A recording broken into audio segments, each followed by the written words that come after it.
ময়মনসিংহ সফর করে ফেরার পথে গাজীপুর রাজধানীর উত্তরায় নির্বাচনী সভায় অংশ নেবেন বিএনপি চেয়ারম্যান তারেক রহমান। এ নিয়ে গাজীপুর থেকে যুক্ত হচ্ছেন সহকর্মী মাহমুদা শিকদার।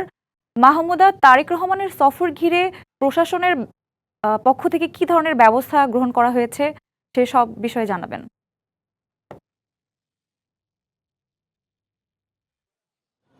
তারেক রহমান কিন্তু গাজীপুরে লাস্ট এসেছিল 2005 সালে, প্রায় 20 বছর পর কিন্তু আবার আজকে এই গাজীপুরে পা দিতে যাচ্ছে তারেক রহমান। এবং এই গাজীপুরের যে সফর, এই সফরকে কেন্দ্র করে পুরো গাজীপুরটাকে কিন্তু মহানগর জেলা পুরোটাকেই আইন শৃঙ্খলা বাহিনীর যারা আছে তারা কিন্তু একেবারে নিরাপত্তার চাদরে ঢেকে রেখেছে। এবং আমি কিন্তু এখন আছি রাজবাড়ী মাঠ, ঠিক এই মাঠটাতেই কিন্তু সন্ধ্যার দিকে তারেক রহমান আসবে এবং এই মঞ্চেই কিন্তু সাধারণ নেতাকর্মী, তার পাশাপাশি জনগণ যারা আছে তাদের উদ্দেশ্যে বক্তব্য রাখবে। আমি এখানে যারা নেতাকর্মী আছেন তাদের সাথে আমি একটু কথা বলবো, যে আপনি আমাদেরকে জানাবেন আজকে সন্ধ্যায় তো আসছে, তো সেই হিসেবে আপনারা কেমন এই আশাটাকে কেন্দ্র করে আপনাদের যে প্রিপারেশন সেটা কেমন আপনারা নিয়েছেন, প্রস্তুতি কেমন নিয়েছেন, এবং এখানকার যে নিরাপত্তার ব্যাপারগুলো আপনারা ঠিক কিভাবে সুনিশ্চিত করছেন? বিসমিল্লাহির রহমানির রহিম। আপনি যথার্থই বলেছেন, আমাদের নেতা, প্রিয় নেতা বিএনপির চেয়ারম্যান, মাননীয় চেয়ারম্যান জনাব তারেক রহমান প্রায় 20-22 বছর পরে আবার আমাদের এই গাজীপুর রাজবাড়ির মাঠে, ঐতিহাসিক রাজবাড়ির মাঠে আসছেন।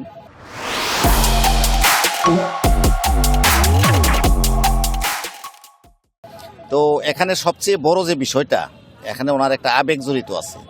ওনার বাল্যকালের স্মৃতি এই মাঠের সাথে জড়িত। এই মাঠের চতুর্দিকে লিচু গাছ ছিল, এই লিচু গাছ থেকে উনি লিচু খাইতেন। এই মাঠের চতুর্দিকে উনি সাইকেল চালাইতেন।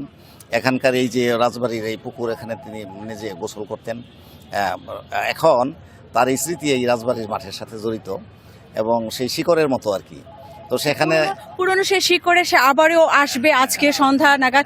কিন্তু আইন শৃঙ্খলা পরিস্থিতির ব্যাপারটা আপনারা কিভাবে সুনিশ্চিত করছেন? আইন শৃঙ্খলার বিষয়টা আপনারা জানেন যে বাংলাদেশে বর্তমানে এই এতগুলো বছর পর নির্বাচন থেকে আমাদের নেতা আসার পরে বর্তমান সরকারও তার সিকিউরিটির ব্যাপারে, নিরাপত্তার ব্যাপারে যে ব্যবস্থা নিয়েছেন, তারপরে এখানেও মোটামুটি প্রশাসনের সাথে আমাদের কথা হয়েছে এবং রাস্তাঘাটগুলিতে সেইভাবেই ব্যবস্থা করা হয়েছে এবং যাতে জনগণের নির্বিঘ্ন চলাচল ব্যাহত না হয়। এবং আমাদের ধন্যবাদ। যে আমরা শুনছিলাম যে এখানের যারা নেতাকর্মীরা তাদের যে প্রস্তুতি, সেই প্রস্তুতি সম্পর্কে এবং আইন শৃঙ্খলা বাহিনীরও যে অবস্থান সেটি আমরা দেখেছি।